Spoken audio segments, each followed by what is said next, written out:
Step 4. Induce debility and exhaustion. Remember I said debility is extreme tiredness or weakness, and exhaustion means you have no energy left. And so the abuser begins to create this happening. So they've already got the person in their control, they've got them hooked into some kind of relationship, they're isolated, their supports are weakened or completely gone, their perceptions, their communications are being controlled by the abuser, and so the next step is to make them crazy or exhausted or unable to cope. So how does this happen? Well, there's a lot of different ways. Remember, not everybody does everything. So if you say, oh, well, I know that this and this happened, but not that one, so it's not really abuse. No, it could just be one of these, okay? They don't all have to be here. But some examples are mind games. Playing with your mind. Most people generally believe other people are telling them the truth. Abusers feel no obligation to tell the truth. And sometimes they change reality just to confuse the other person. They lie just to make the other person confused. Or gaslighting. Gaslighting is where it's a form of mind games, mind control. It comes from an old movie, the term does, where a woman was being gaslighted because the gas lamps in the movie would flicker every time her crazy, abusive husband was doing something, and he was, messing, this is old times, messing with the gas that go to the candles. And she eventually discovers, and every time it would happen, she would say, "Did you see the gas flicker?" And he would say, "No, that's not true. That's not what happened." And she started doubting her own reality. That's what gaslighting is. Intentional sleep deprivation. It might not seem intentional.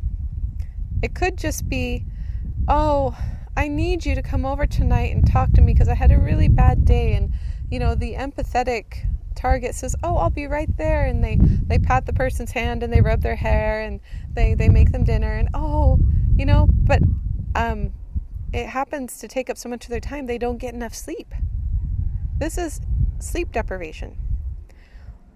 One of the friends I have, the exhaustive, drawn-out talks that are more like monologues. This is where someone can talk and talk and talk and talk and talk. And it utterly exhausts the other person just having to listen to it. This could happen at one of my friends. That her husband would do this to her regularly for hours, all night long, so that she couldn't get sleep. And sometimes it could be the silent treatment. Another friend, if she cooked dinner wrong, according to some secret hidden, rule that she had no understanding of, her abusive spouse wouldn't talk to her for 4 days. So that's the kind of thing that these are the ploys, the techniques. There are many more of these. And all of this is torture. Now remember, if we're talking about prisoner of war in a war camp, this kind of stuff is really easy to see. In a close relationship where you're voluntarily in the relationship, it's a lot harder. Because victims or targets always make excuses. And they always try to make it make sense. We're creatures of logic. And we want to say, how could so-and-so have done this to me? Don't they know this? Oh, it must have been because of that. The abuser doesn't even need to make their own excuses because the target makes it for them. So here is an example of one of them, word salad. So that's hours-long conversation, like I mentioned, where the target becomes exhausted and confused. So if you find yourself in a confused state after talking to someone, it could be manipulative word salad. So I'm going to read the thing on the side. Circular conversations that never end. Issues that never resolve. During the conversation, meaningless or irrelevant facts are brought up. The conversation becomes a competition. There's no logic or direction. There's condescension, sarcasm, or taunts. Evasions, diversions, vagueness. If you try to answer back and try to make sense of what's happening and they completely go a different direction. Blaming, shaming, denial. It's called blame shifting. Making up excuses. Paralogisms and paramoralisms. The illogical is made to seem logical and the immoral is made to seem moral. And if you have had this happen to you, it's extremely confusing. The person who's doing it alternates portraying themselves as a victim or a hero, and they go back and forth. Or they could be projecting their attributes onto you. So let's say they're a manipulative liar, but they're telling you that that's who you are, and you're like, wait, what? No. And generally speaking, there is a inability or unwillingness to see things from your perspective. So in response to all of this, the target doubts their own reality. They walk on eggshells, become hyper-vigilant. They lose perspective. And in fact, the abuser may even be able to convince the target that they are the problem. This is mind games to an extreme. And in some situations, when abuse has gone on long enough, the abuser can become the target's mental voice. The voice in their head that they hear. Oh, I'm such a stupid this. Oh, how could I have done this, etc. I've heard people talk like this. And you can practically hear the abuser's voice coming out of their mouth. And it's extremely difficult to break away if that's happened. Okay, here's gaslighting, a picture I found for gaslighting. So gaslighting is a form of manipulation and abuse concentrated on making someone doubt reality. It is a blatant lying or constant cover-ups, denying conversations or events ever even happened. This is extremely confusing. Manipulating other people to see you differently, trying to talk to other people about you and make you out to be someone who you're not. Your self-esteem slowly erodes away and you begin to question what's real. You start to think you're bad or crazy. The abuser's actions contradict their words, they break their promises, and you feel like you have to defend reality. A friend gave an example of this recently where the husband told her, yes, we need to do this with this child. And so she told the child that, and then the child said, no, Dad never said that. And she said, yes, he did. And she went back and she said, yeah, we agreed on this. We had this conversation about this. I never said that. You must be making it up. That makes you crazy in the head.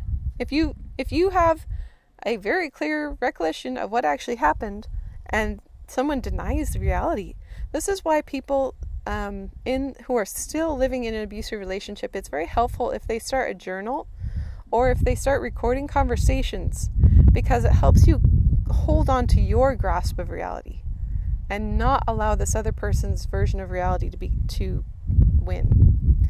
So this is an example of gaslighting that I got from the book, See What You Made Me Do. So this is a real story from the woman in the book. So it's a male-female, and the woman is the victim.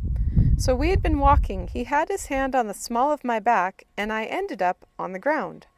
I was sure he'd push me over, and I accused him of it, but he denied it and was so nice. And even though I was really, really sure I had been pushed, I couldn't reconcile that knowledge with this charming, supportive man. Though confused, I chose to believe him. I remember asking myself, why would he have pushed me over? Why would anyone do that? And because I couldn't work out why someone would do that, I convinced myself that what I knew to be true, that I was pushed, was wrong. Again, this is where abusers don't even have to do half the work. If they can get their target to start making up excuses or excusing them or being able to disbelieve their own reality, that their work is done. Okay, step 5, enforce trivial demands.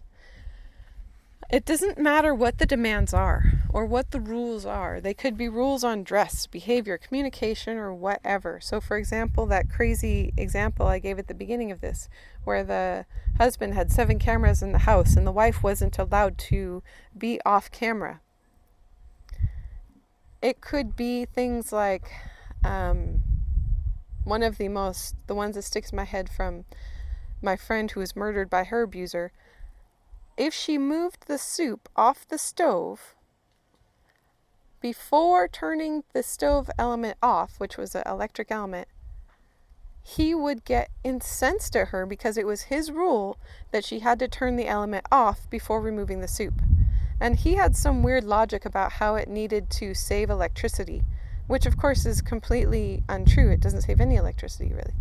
But it was the rule that he got to make. The abuser gets to make the rule, and the target must live by it. That's the whole point. The rules don't even matter. As long as the abuser gets to decide on the rule and the target has to live by it, it's abusive. And of course the rules change without any notice usually.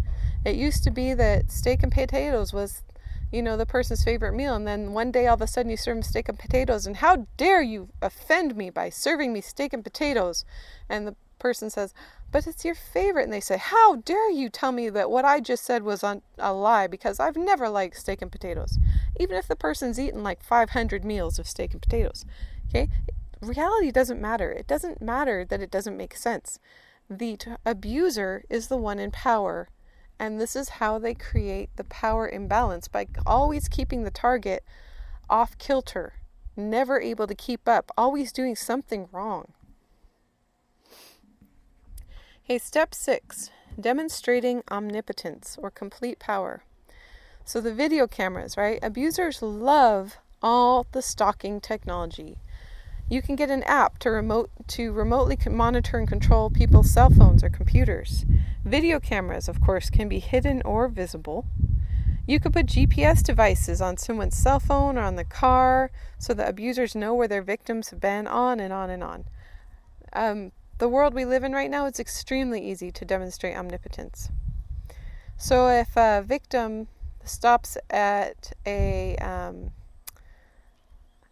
domestic abuse shelter on the way home from school, picking up the kids at school, and she stops in and talks to someone for a few minutes and asks for some help and how to get free, and then she gets home and the abusive husband is standing there, so you think you can escape me?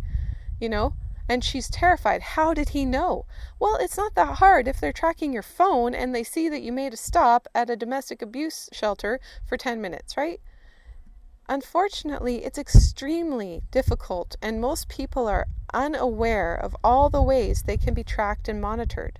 And so this makes it very easy for abusers to play God. And of course, you can always stalk someone in person, just follow them, right? The whole point is to demonstrate to the target that there is no safe place, that they are trapped with the godlike abuser. In terms of this, we have to talk about physical domination. This is where it's getting into the really yucky stuff. The whole point is to prove to the target that the abuser has the power of life and death over them. Strangulation is extremely popular in domestic abuse. More than 65% of domestic abuse survivors reported being strangled before they left. Now, of course, these numbers should be higher because that's just the survivors who are reporting it. They made it out. They succeeded in leaving. The ones who died, there's no way of getting their story from them and knowing how many times they were strangled. Okay, so strangulation is a very common abuse tactic. It doesn't usually leave a mark, and the abuser can look in the person's face and choose whether or not they can take another breath. And that is why it's a preferred tactic. It literally gives them a power high, that they hold the power of life and death over the other person. Another very similar tactic is smothering. And unfortunately, I know someone whose spouse tried to smother her. This is terrible. And abusers who are going down the road of abuse to this point, they are 8 times more likely to end up killing their target than abusers who don't strangle. So we're talking about the scary people, the people who you really need to worry about your life when you try to get away from them, because they could really be that evil. Another thing that happens, this isn't necessarily step 7, this is something that happens all the way along. I just have it as 7 because I had to number these. Okay, so it happens all the way along. Why would anyone stay with someone doing any of these things? It doesn't make sense, right? And that's because it's not always awful.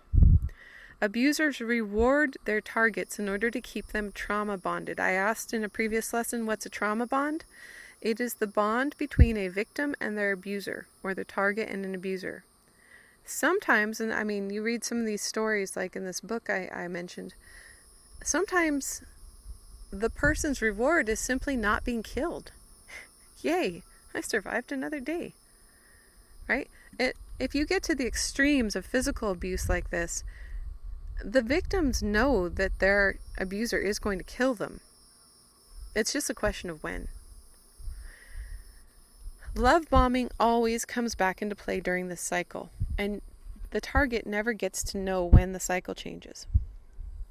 So trauma bonding is a strong emotional attachment between the abused person and his or her abuser, formed as a result of the cycle of violence.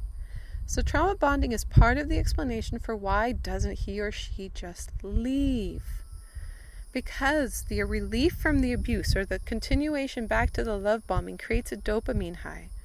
There's also potentially a physical addiction to the abusive rewards, similar to what a rageaholic would feel. Nobody can make me feel as good as they can when they hug me after they've been hitting me all day or whatever. It's insane, but it's true. And you know what? It's been shown in studies that people actually prefer people who act like this over the nice people. Now, how sick is that? We're all pretty sick people, but it's a very strong thing that can tie you up and make you a slave. And sometimes we like that. This is why you should never judge someone who hasn't left yet. You don't know what you would do in the same situation. One of my friends who's in an abusive relationship had this great quote. I use this with permission.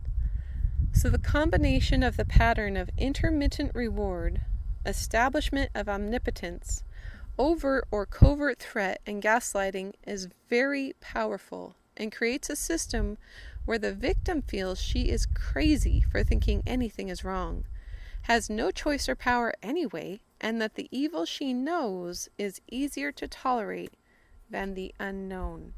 This is why a lot of mothers who have children who know that, it's not going to be nice in a woman's shelter or whatever, will stay for the children. So this is a narcissistic cycle of abuse, but it's very much abuse, okay? So at the beginning, you have your flattering, your manipulation, mirroring or mimicking. That's where you repeat back someone's emotions. It must have really hurt you. You have your love bombing. All of this is extracting narcissistic supply, by the way, which is something you can look up for yourself. They exploit the person for personal gain, and then you get fear, dependency, shame, envy. This is the narcissist doing it to the other person. Then they begin to project things on you, tear you down, blame you, hate you, smear you, destroy, discard you, and then they start the cycle over again. They could start it over again with someone else, or they could start it over again with you. Threats and degradation in the last section. Why do something a target could report to the police? So, most abusers tend to do things that don't leave marks, that tend to not necessarily be something they could be taken to court over. So animals are threatened or harmed. One woman that I knew, her husband would go out and beat the dog while the children and wife are all crying and horrified. Less obvious tactics, like you could mess with somebody's car brakes. And so let's say the victim went and talked to a friend about it and the abuser found out, and the next day the victim's trying to drive to work and the car brakes aren't there anymore. And the victim knows the abuser did it, but they can't prove it. Okay? One of the worst things that can happen, and again, this is extreme abuse now we're talking about, is to degrade the person, to make them less than a person, to treat them like they are not a person. An extreme example I got from the book, the woman was forced to wear a collar and bark like a dog before she was allowed to eat. This is obviously something you see in prison camps a whole lot more than you would see in marriage relationships, or in any kind of relationship. But this is something that is very much present in the worst examples of abuse. It could be mental games. At a party, the abuser whispers in your ear. They're not laughing at your joke, they're laughing at you. Okay? Mind games, threats, all that kind of stuff. And I really want you to know that it used to be called DV, or domestic violence, and now the terms are being changed to domestic abuse, because violence is a very small portion of all of this. So this is something I wanted to read. They don't have to hit you, choke you, slam your head into a wall in order for it to be domestic violence. They can degrade you, humiliate you, blame you, scream at you, lie to you, cheat on you, withhold finances. That's called financial abuse. I would include spiritual abuse. They would tell you that the things that you believe about your religion are wrong, or you're wrong in some way. Or even just try to control you, and it's still domestic violence or abuse. Simple. So all domestic abuse, although the extremes and the more awful cases seem completely perplexing, why do they stay? It's important to remember that most domestic abuse is not this obvious, and very few percent-wise actually involve violence. So a person could be in a domestic abuse relationship for 30 years and the abuser never once touched them. My friend, for example, who was killed by her husband 2 years ago, he never laid a hand on her. Not once. Not in 25 years. Until he killed her. But there was a very clear pattern of abusive, coercive, controlling behavior. And that's abuse. So I want to change subjects a little bit. What if you're not in this relationship? What if you have a friend? So how we walk with the broken speaks louder than how we sit with the great. I really like that, because you may have someone in your life that this is true of, and how you help them says a lot about you. And I really like this picture. What's the bravest thing you've ever said? Asked the boy. And help, said his mother. So how do you help someone? First things first, non-judgmental listening. This is true if you're talking to someone who's contemplating suicide. This is true if you're talking to someone who's depressed. Targets of abuse, people who are in a bad place, they usually feel fear, shame, guilt, and they don't need you to tell them that they've screwed up. So how has an abused target screwed up? Like, how dare I say that, right? I say that because it is impossible, not possible, to have an abusive relationship with someone who has healthy boundaries. Obviously, unless you're talking prison of war camp, then there's no real potential for having boundaries. A target whose abuser has been successful at isolating them, the abuser's only been able to reach that level of control, that level of abuse, with the target's tacit permission. That means unspoken permission, through their broken boundaries. So, for example, my friend whose husband lied to her about what her brother and sister-in-law thought of her, she didn't ask. The person who he said this, she didn't ask at first. She didn't corroborate the story. She trusted what he said about the other person. Or someone who's really good friends with someone, and then their abuser says, I don't really like you being friends with them. You're not allowed to talk to them anymore.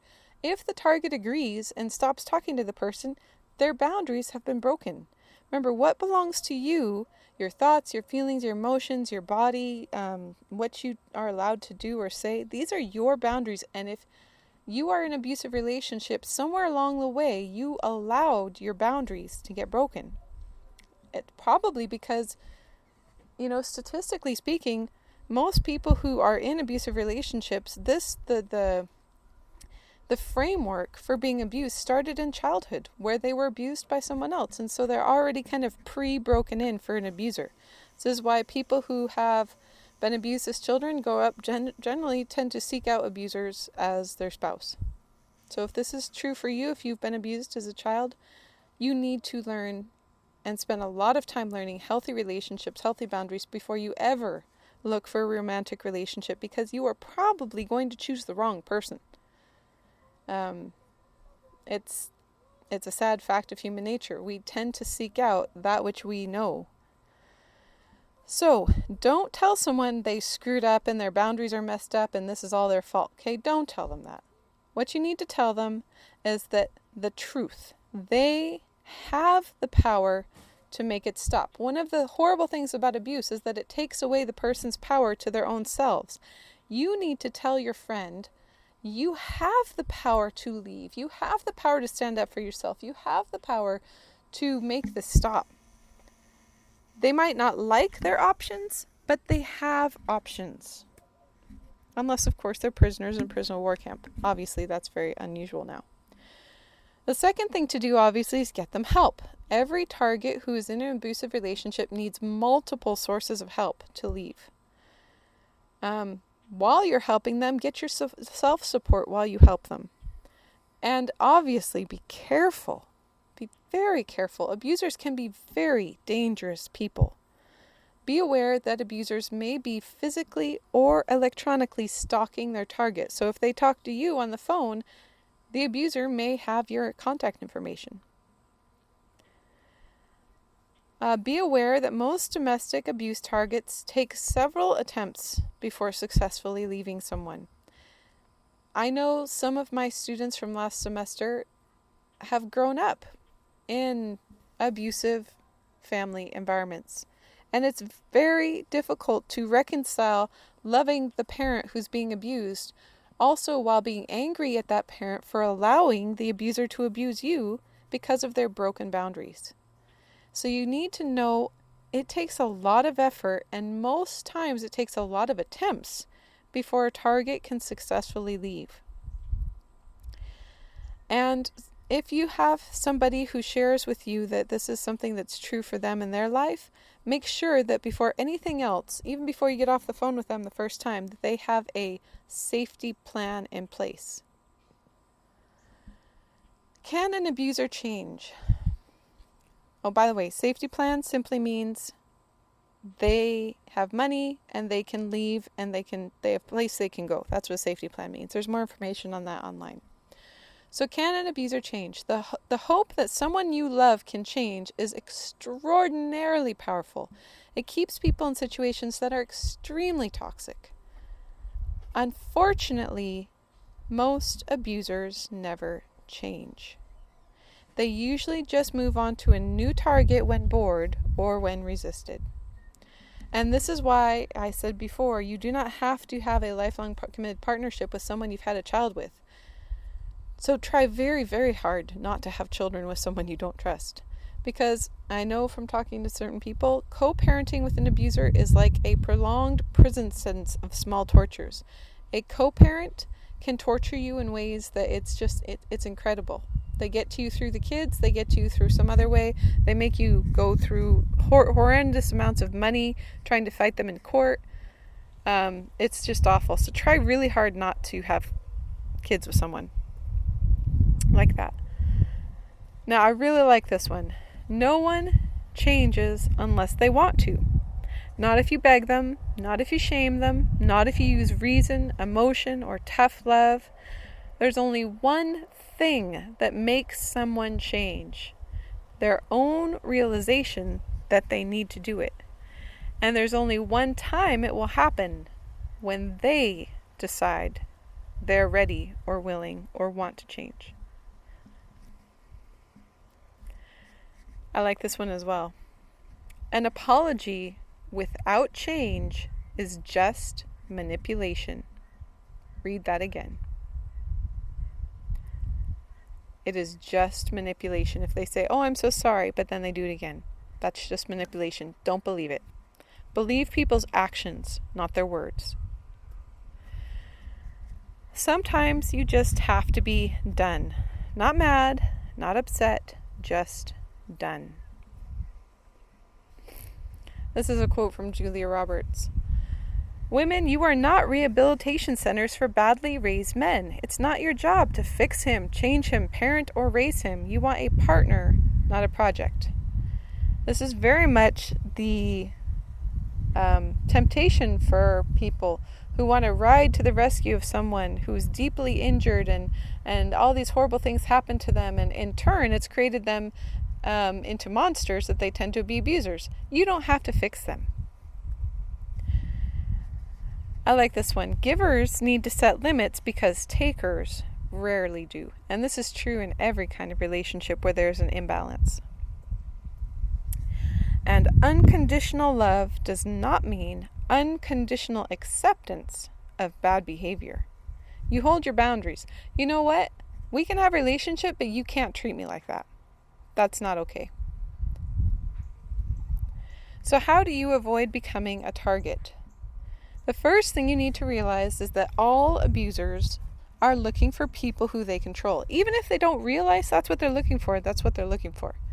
So if you are a healthy person with healthy boundaries, you will be somewhat repellent to the abuser type. That doesn't make you totally immune. Obviously, the temptation can be very intense when you're being love bombed. This is something a woman I knew when we were both in college together. She had an abusive father. I didn't. And she would date these jerks, and they would treat her horribly. And I was like, do you have a red V for victim written on your head? How do you find all these jerks? And I mean, she freely acknowledged they were jerks and they were treating her horribly. Like, what? How does this make any sense? I didn't even, like, these people, they just saw me and ran away. Like, literally, one night I came in, the guy saw me, he was trying to hurt her, and he saw me and he just took off, okay? If you're a healthy person, you will be repellent to abusers. If you hold your boundaries with someone at the beginning of a relationship, you will be repellent. They will push, you push back. Nope, that's my boundary, sorry. They generally go on to easier targets. Be aware that almost all abusers try to jump into the deep waters of intimacy and trust too quickly. So be aware of that as a bad sign and pull back. Remember your boundaries. You cannot control another person's emotions, actions, mistakes, beliefs, the consequences, their opinions.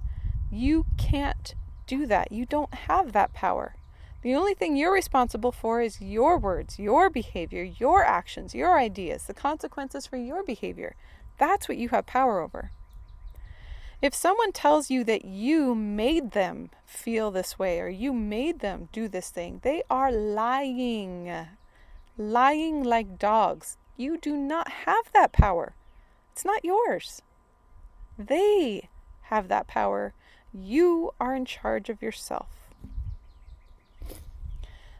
You need to be aware that you have needs and hurts from your past, your own baggage, your traumas, your stresses, etc., that any abuser could find and use against you to snare you, to ensnare you. For example, many targets or potential targets like the feeling of rescuing someone else. Oh, this poor person, he's had such a hard life. She's had such a hard life. I can be their friend. I can rescue them.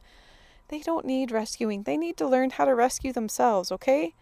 You need to have your boundaries. They need to have boundaries. Don't fall into this trap of trying to rescue someone. That takes their power away, and it could just be a trap. Be on the lookout for the beginning signs of abuse, not just for yourself and your friends' relationships as well. And be willing to walk away if you see them, no matter how cute, how sexy, how friendly, how funny, how loving, whatever. If they're already showing you red flags, walk away. Run really fast. You need to know that abusers can and will use anything against you. So an attractive person, that can be weaponized. They can make you say, oh, you're so attractive, so you have to wear this kind of clothing because I find that attractive and I want you to look good because you reflect on me. What if you're ugly? That doesn't matter. They'll use that to control you too. Well, you're so ugly, you'll never find anybody else but me, so you better stay with me. It doesn't matter anything about you. It doesn't actually say anything about you. They are just looking for weapons. That's all. Control. Coercive control. And finally, you need to allow yourself grace. You could fall down into a bad relationship. You could get sucked into some jerk and they get you pregnant or whatever. You know, you need to be able to say, you know what? I screwed up. This was a major bad mistake. Could be worse mistake to continue going down this road. So I'm going to get up, dust myself off, and walk away. You have to be able to give yourself grace. If you hate yourself, if you struggle with self-hatred, this is going to be extremely difficult for you, and you need to work on your own stuff before you can really try to have healthy relationships with other people. Giving yourself grace is so important. For my people pleasers out there, love you guys, but this is something you need to know. Don't be afraid of losing people. Be afraid of losing yourself by trying to please everyone around you. All right, a few more things. Narcissist. How do you avoid a narcissist? Like I talked about, there's several different kinds of narcissists. This is something I can't go into great detail. The two main kinds are grandiose narcissist and covert or vulnerable narcissist. So how do you avoid them?